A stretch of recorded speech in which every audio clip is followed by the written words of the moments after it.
Millionaire Richard Sterling caught his young black cleaner studying in the dark at 3 a.m., and what happened next shocked everyone. "What the hell are you doing here?" His sharp voice echoed through the empty $30 million penthouse, startling 26-year-old Kesha Williams, who sat calmly on the marble floor surrounded by books, a small flashlight illuminating pages of advanced calculus. Cleaning supplies lay neatly beside her, proof she had already finished her shift. "I'm done cleaning, sir. I was just studying before heading home," she said in a voice steady enough to make the 42-year-old real estate mogul uneasy. Dressed in silk pajamas, Richard sneered at the sight of a cleaning lady acting as if his home were a library. "You're here to clean, not to play student," he mocked, laughing at the absurdity of a worker daring to dream. Kesha closed her book, slipped away her cheap calculator, and rose with unshakable dignity, unbothered by his intimidation.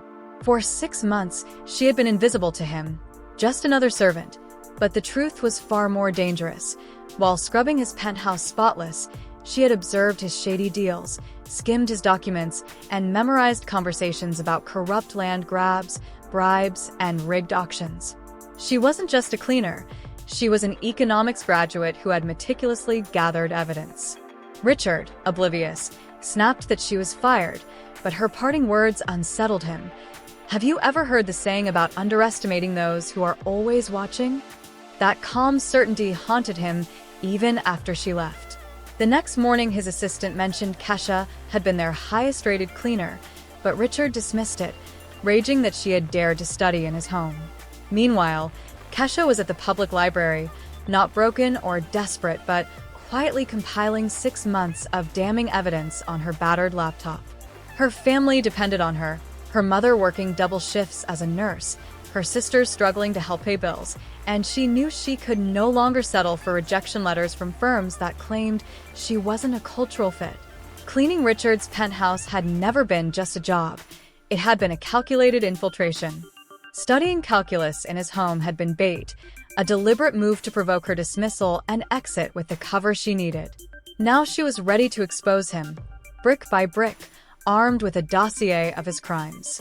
While Richard drank whiskey at his golf club, bragging to wealthy friends about humiliating a cleaning lady who thought she could study calculus, a young investigative journalist named Marcus Thompson overheard.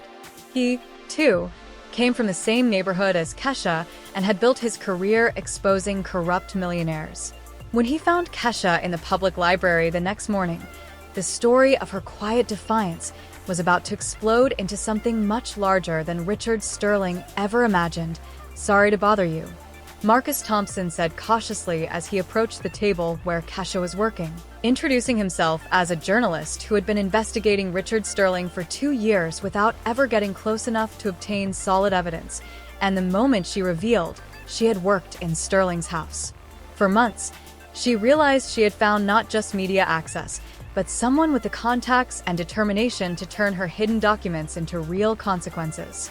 When Marcus asked what kind of evidence she had, Kesha opened her notebook for the first time to another person, and his eyes widened at the meticulous collection of fraudulent contracts, suspicious payments, and collusion records, each cataloged by date, amount, and participant.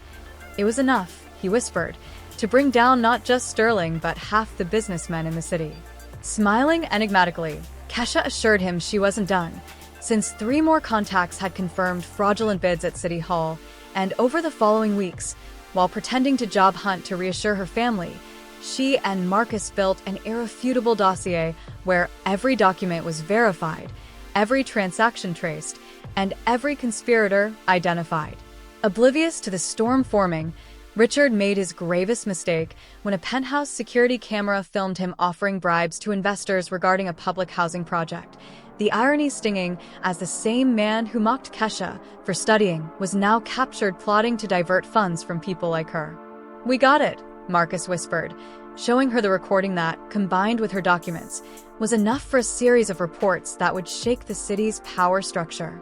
Watching the footage, Kesha felt a quiet satisfaction imagining Richard's shock when he realized he had been destroyed by the cleaner he despised, and when Marcus confirmed publication for Monday's front page, website, and social platforms, Kesha returned home where her mother Barbara noticed her new determination.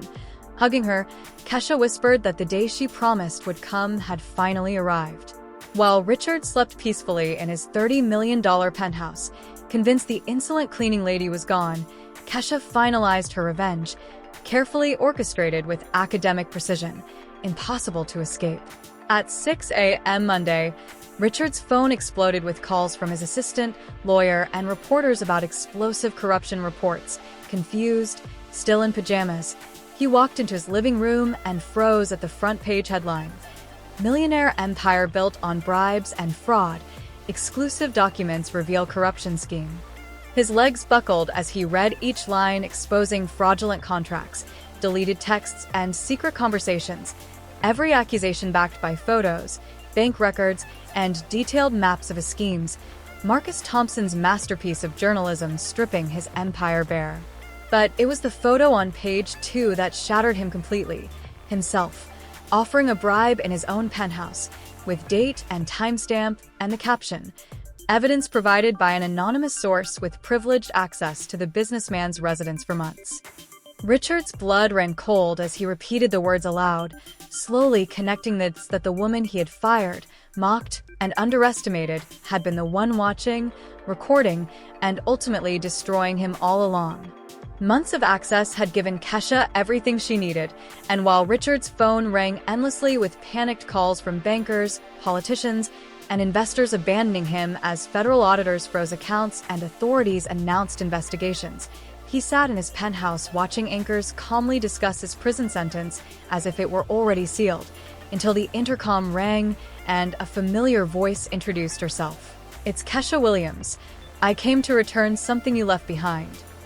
Trembling, he let her in, and minutes later she stood before him in a blazer with a lawyer's briefcase, setting down the morning newspaper with her photo on the front page and offering him an autographed copy, her posture and confidence forcing him to finally see the woman he had underestimated.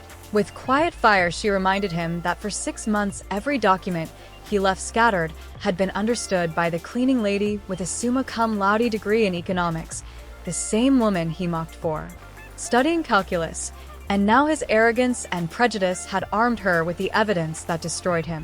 As his lawyer called to confirm the IRS was confiscating his assets and urging him to surrender, Kesha revealed the investigation's reward had secured her family's future, her mother's retirement, her sister's education, her own career, and with one last glance, she reminded him that he had handed her the opportunity to dismantle his empire of lies. 6 months later, Richard Sterling sat in a federal prison cell in an orange jumpsuit, sentenced to 15 years for racketeering, money laundering, and corruption, his fortune dismantled, property sold, accounts seized, reduced to a humiliated inmate treated as inferior by the very people he once despised.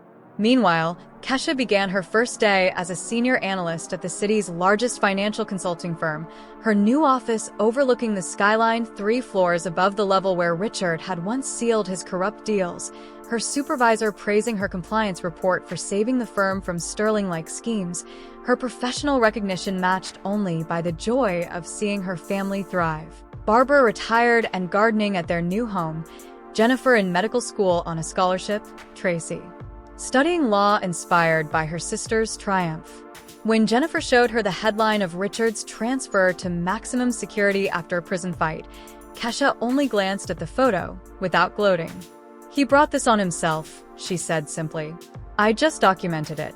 The real transformation wasn't in Richard's fall, but in Kesha's rise, a proof that intelligence, resilience, and determination could dismantle arrogance and prejudice, rewriting the balance of power in a city that had once overlooked her.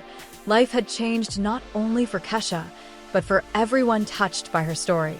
Marcus Thompson, who won an investigative journalism award for his exposé on corporate corruption, now ran a foundation empowering inner-city youth to report injustices in the corporate world, while Kesha, speaking before 500 economics students at her alma mater, shared the truth with calm conviction. "When that man told me people like me had a place in society, he was right. Our place is wherever competence and determination take us, not where prejudice tries to confine us." When a student asked how she stayed calm during 6 months of evidence gathering, she replied, Because I learned that anger without strategy is just noise, but anger with planning becomes justice. Watching her interview on the prison television, Richard Sterling finally grasped the scale of his arrogance. The woman he had mocked as incompetent was now a consultant for 3 multinational corporations, a sought-after speaker, and a leading voice against corporate corruption, while his former partners, who once laughed with him about the insolent cleaning lady, faced their own investigations from evidence she had provided, and their exclusive golf club had collapsed under scandal. Every person we underestimate carries potential we cannot see, Kesha told an interviewer, her words resonating as companies reformed hiring practices, universities launched inclusion programs, and young people from the inner city embraced her journey as proof that origin does not dictate destiny. Richard Sterling had tried to destroy Kesha, but in doing so, he had destroyed himself, while Kesha learned the deepest truth of all. Real revenge is not in punishing those who wronged you, but in achieving a success they could never have imagined. If this story of transformation and justice resonated with you, subscribe for more stories that prove intelligence and determination will always triumph over arrogance and prejudice, no matter how impossible victory may seem at first.